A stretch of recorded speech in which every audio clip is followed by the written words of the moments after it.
James and the Express. Sometimes Gordon and Henry slept in James's shed, and sometimes they talked of nothing but bootlaces.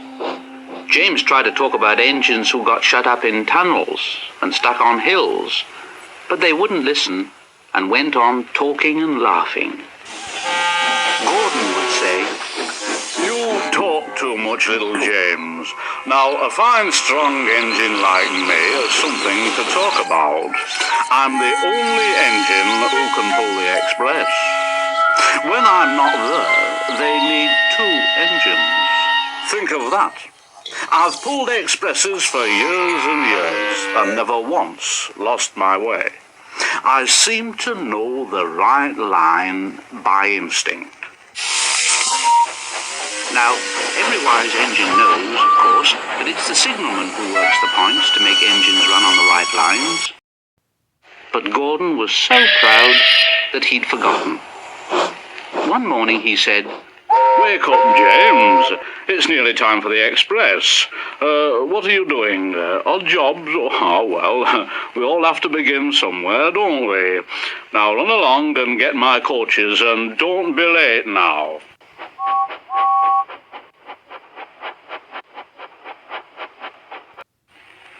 James brought Gordon's coaches to the station.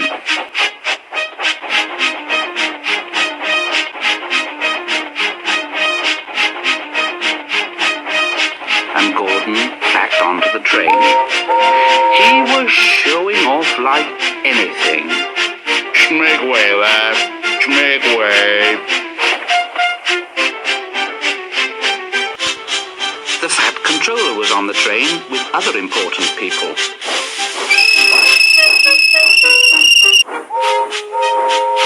"Look at me now. Look at me now. Goodbye, little James. See you tomorrow." James watched the train disappear around the curve. "Oh dear, I wish I could pull the Express." And then he went back to work. He brought some more coaches to the platform and was just being uncoupled when he heard a mournful, quiet... And there was Gordon trying to sidle into the station without being noticed. "Hello, Gordon. Is it tomorrow already then?" Gordon didn't answer. He just let off steam feebly. "Well, did you lose your way, Gordon?" "No, I didn't. It was lost for me. I was switched off the main line onto the loop, and I had to go all around and back again." "Perhaps it was instinct, Gordon, Oh. Meanwhile, all the passengers hurried to the booking office. "Look here, we want our money back." "Yes, we want our money back." "Yes, money back." "Money back."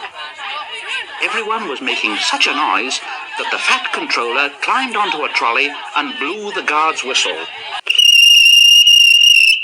Now, wait a moment, please. Wait a moment.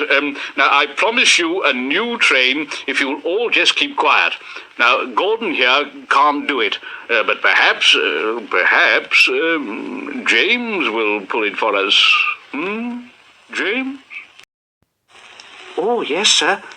I'll try."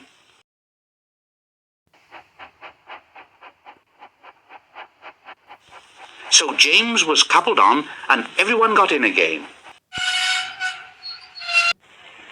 Do your best, James. "I will, sir."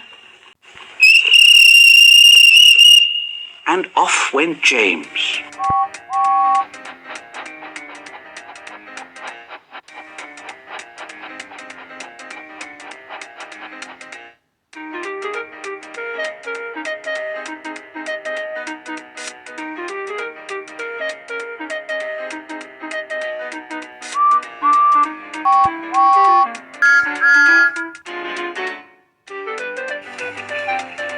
Stations and bridges flashed by. The passengers leaned out of the windows and cheered, and soon they reached the terminus. Everyone said, "Thank you, James. Thank you, James. Thank you, James. Thank you, James." and the fat controller said, "Well done, James. Would you like to pull the express sometimes?" "Oh, yes, please." Next day, when James came by, Gordon was pushing trucks in the yard. Oh, hello, James. I like a bit of quiet work for a change, you know. I'm teaching these trucks manners. You did well with those coaches, I hear. Good. We'll show 'em. And he gave his trucks a bump. And they went, "Oh, oh, oh, oh, oh, oh, oh." James and Gordon are now good friends. James sometimes takes the express to give Gordon a rest. Gordon never talks about bootlaces, and James never talks about getting stuck on hills, but they both often talk about trucks, and what fun it is making them go, "Oh, oh, oh, oh, oh, oh, oh, oh, oh."